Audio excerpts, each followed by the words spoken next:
Okay, first of all ರಾಮ್ಜು ಸರ್ಗೆ congrats ಹೇಳಕ್ಕೆ ಇಷ್ಟಪಡ್ತೀನಿ. ಯಾಕಂತಂದ್ರೆ ಸೈಕಲಾಜಿಕಲ್ ಥ್ರಿಲ್ಲರ್ ಅನ್ನೋ ಒಂದು ಜಾನರ್ ಇದೆಯಲ್ಲ, ಅದು ಬಹಳನೇ ಕಷ್ಟ ಇದೆ ಹ್ಯಾಂಡಲ್ ಮಾಡೋಕ್ಕೆ. ಮನಸ್ಸಿನ ಮೇಲೂ ಪ್ರಭಾವ ಬೀರ್ತಾ ಇರುತ್ತೆ, ಗೆಸ್ಸಿಂಗ್ ನಡೀತಾ ಇರುತ್ತೆ. ಅದ್ರ ಜೊತೆಗೆ ಒಂದು ಥ್ರಿಲ್ ಬೇರೆ ಇಟ್ಕೋಬೇಕು. ಅದರಲ್ಲಿ ಸೈಕಾಲಜಿಕಲ್ ಥ್ರಿಲ್ಲರ್ ಸಬ್ಜೆಕ್ಟ್ಗಳು ಯಾವಾಗಲೂ ಭಾಳ ಹಿಡಿದಿಟ್ಟುಕೊಳ್ಳುವಂಥದ್ದು. ನಾವು ಸುಮ್ಮನೆ ಮನೇಲಿ ಕೂತು ಟಿವಿ ನೋಡ್ಕೊಂಡು ಮಲಯಾಳಂ ಕಂಟೆಂಟ್ ಚೆನ್ನಾಗಿದೆ, ಮಲಯಾಳಂ ಸಿನಿಮಾ ಚೆನ್ನಾಗಿದೆ ಅಂತ ಹೇಳೋದಲ್ಲ. ಆ ಥರದ್ದು ಒಂದು ಪ್ರಯತ್ನ ಕನ್ನಡದಲ್ಲಿ ಮಾಡಿದಾಗ ನಾವು ಅದನ್ನ ನೋಡಬೇಕು.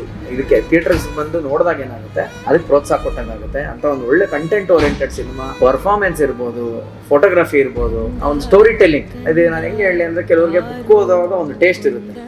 ಆ ನಾವಲ್ ಒಂದೊಂದೇ ಸೀನ್ ಸಿಲ್ವರ್ ಸ್ಕ್ರೀನ್ ಮೇಲೆ ಬಿಟ್ಕೊಂತಾ ಇದೆ ಅನ್ನೋ ಥರದ್ದು ಒಂದು ಫೀಲ್ ಅದು. ಸೊ ಆ ಒಂದು ಫೀಲ್ ನ ಹರ್ಷಪ್ರಿಯ ಅವರು ಬಹಳ ಚೆನ್ನಾಗಿ ಕೊಟ್ಟಿದ್ದಾರೆ. ಅಂದ್ರೆ ಇಡೀ ತಂಡದ ಒಂದು ಕೋಆರ್ಡಿನೇಷನ್ ಅಲ್ಲಿ ಗೊತ್ತಾಗುತ್ತೆ. ಅಂದ್ರೆ ನಿರ್ಮಾಪಕರು ಅದಕ್ಕೆ ಸಪೋರ್ಟಿವ್ ಆಗಿ ನಿಂತಿರ್ತಕ್ಕಂಥದ್ದು, ಹೀರೋಯಿನ್ ಅಂಡ್ ಪ್ರಾಯಶಃ ಎಲ್ಲೋ ಕತೆ ನೋಡೋಕೆ ನನ್ಗೆ ಅನಿಸ್ತಾ ಇತ್ತು ಇದಕ್ಕೆ ಹೊಸಬ್ರೇ ಬೇಕಾಗಿತ್ತು ಅಂತ.